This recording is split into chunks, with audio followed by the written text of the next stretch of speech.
Pemirsa, Presiden Prabowo Subianto mengundang sejumlah tokoh bangsa dalam pertemuan dialog di Istana Negara.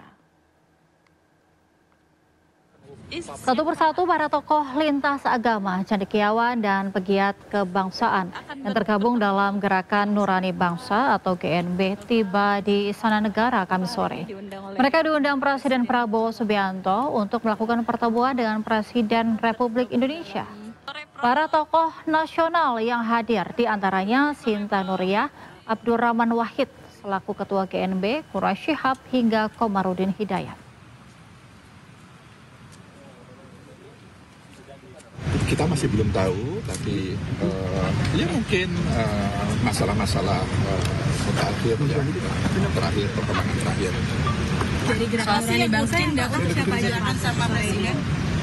Dari Gerakan Nurani Bangsa yang akan hadir adalah tentu ketuanya Ibu Sinta Nuriyah Abdurrahman Wahid, lalu kemudian ada Pak Quraish Shihab, ada Romo Magnis Suseno, lalu ada Ibu Omi Komaria Nurholis Majid, ada Komarudin Hidayat, ada Pak Eri, Riana Harjamengkas, ada beberapa tokoh yang lain.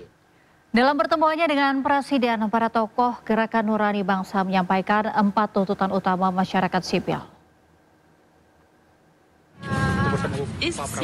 Pertama, membentuk komisi investigasi independen terkait Prahara Agustus 2025.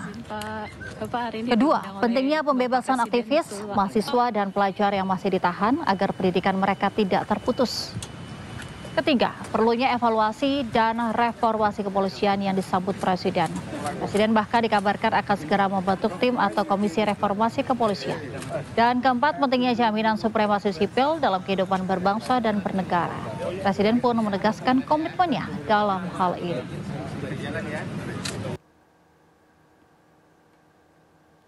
Ya, sementara sejumlah tokoh yang tergabung dalam Gerakan Nurani Bangsa bertemu dengan Presiden Prabowo Subianto di Istana Kepresidenan.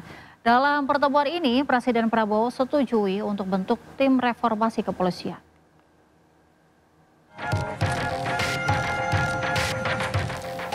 Presiden Prabowo Subianto menggelar dialog tertutup selama hampir 3 jam bersama sejumlah tokoh Gerakan Nurani Bangsa di Istana Kepresidenan Jakarta. Dalam pertemuan ini, Presiden Prabowo menyetujui tuntutan reformasi kepolisian. Tadi juga disampaikan oleh Gerakan Nurani Bangsa perlunya evaluasi dan reformasi kepolisian yang disambut juga oleh Pak Presiden akan segera membentuk tim atau komisi reformasi kepolisian. Saya kira ini juga atas tuntutan dari masyarakat yang cukup banyak. Selain itu, pertemuan juga membahas usulan pembentukan komisi investigasi independen atas kerusuhan akhir Agustus lalu. Presiden pun terbuka atas masukan dari para tokoh ini. Dari Gerakan Nurani Bangsa, hampir 3 jam, dialog yang sangat terbuka, sangat penuh keakraban antara tokoh lintas agama, tokoh bangsa bersama dengan Bapak Presiden. Dengan begitu terbuka, Bapak Presiden berikan jawaban terhadap pertanyaan-pertanyaan dari tokoh Nurani Bangsa ini. Para tokoh yang hadir juga menyampaikan tuntutan reformasi di bidang ekonomi politik, hukum, HAM, pertahanan dan keamanan. Tim Liputan iNews melaporkan. Pemirsa, Presiden ke-7 Joko Widodo menanggapi reshuffle Menteri Keuangan yang sebelumnya dijabat oleh Sri Mulyani. Jokowi mengklaim Purbaya memiliki mazhab yang berbeda dengan Sri Mulyani. Jokowi mengatakan Purbaya Yudi Sadewo memiliki mazhab ekonomi yang berbeda dengan Sri Mulyani. Jokowi yakin Purbaya akan mampu membuat pasar merespon positif dan saham akan kembali rebound. Presiden ke-7 juga meminta masyarakat memberikan waktu pada Purbaya Yudi Sadewa untuk bekerja. Dengan Pak Purbaya sangat bagus dan mazhabnya memang berbeda dengan Bu Sri Mulyani. Mazhab ekonominya beda dengan Bu Sri Mulyani. Jadi kalau kita melihat dari respon pasar, respon masyarakat, saya kira kita lihat indeks harga saham gabungan juga kembali rebound, kembali naik, kemudian dolar terhadap rupiah juga melemah, rupiah menguasai, artinya pasar bisa Presiden Prabowo Subianto buka suara soal sosok yang akan mengisi jabatan Menko Polhukam dan Menpora yang baru saja digantikan. Kedua sosok ini pun akan segera diumumkan.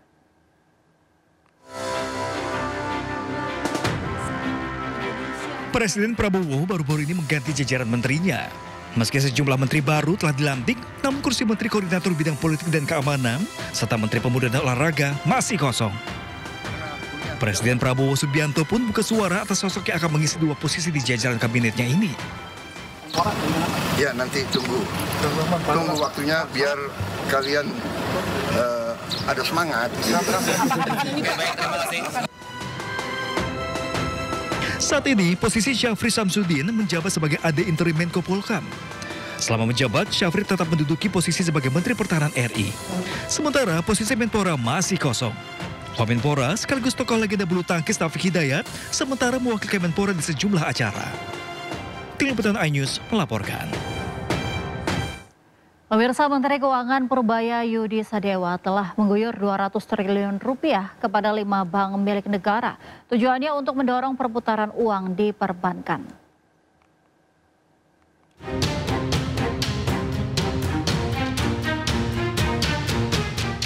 Dana yang ditransfer ke bank milik negara berasal dari uang yang mengendap di Bank Indonesia. Uang itu ditransfer pada hari Jumat dengan besaran berbeda-beda. Untuk Bank Mandiri, BNI, dan BRI masing-masing mendapatkan 55 triliun rupiah. Bank Tabungan Negara atau BTN sebesar 25 triliun rupiah dan Bank Syariah Indonesia atau BSI sebesar 10 triliun rupiah. Di Mandiri itu kita taruh 55 triliun, BRI 55 triliun, BTN 25 triliun, BNI 55 triliun, BSI 10 triliun. Itu jadi dananya akan kita kirim. Sudah saya setuju tadi pagi, bentar lagi dikirim sama dia. Kamu yang jangan rapat di atas ya, langsung balik lagi kita langsung kirim. Jadi saya pastikan dana yang 200 triliun masuk ke sistem perbankan hari ini. Dan mungkin banyak habis itu bingung berpikir nyalurin kemana. Pasti pelan-pelan akan dikredit sehingga ekonominya bisa bergerak. Sebelumnya dalam rapat dengan Komisi 11, Menkyu menyebut ada dana sebesar 425 triliun rupiah yang mengendap di Bank Indonesia. Dana nganggur ini membuat ekonomi tak berputar dan orang kesulitan mendapatkan pekerjaan.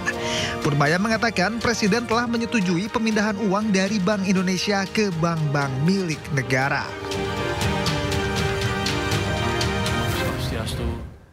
Usai diguyur uang 200 triliun rupiah, indeks harga saham melesat naik, bahkan sempat tembus hingga 1%. IHSG pagi tadi dibuka menguat hingga ke level 7.800. Seluruh saham perbankan pun melesat naik, terutama bank-bank himbara seperti BRI, Mandiri, BNI, dan BTN. Penguatan saham himbara sebagai respon pasar atas cairnya dana 200 triliun ke perbankan plat merah.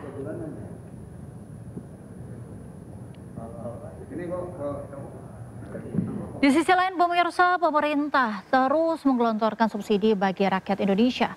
Salah satunya bagi pekerja bergaji di bawah 10 juta rupiah. Dalam pertemuan antara Presiden Prabowo dengan jajaran menterinya pada minggu lalu, sejumlah isu dibahas. Salah satunya stimulus tahap 2 bagi rakyat Indonesia. Dalam stimulus tahap kedua ini, subsidi gaji akan diberikan bagi pekerja berpenghasilan di bawah 10 juta rupiah. Hanya itu, pemerintah akan memperluas stimulus untuk program padat karya, pembebasan PPh, serta dukungan perumahan.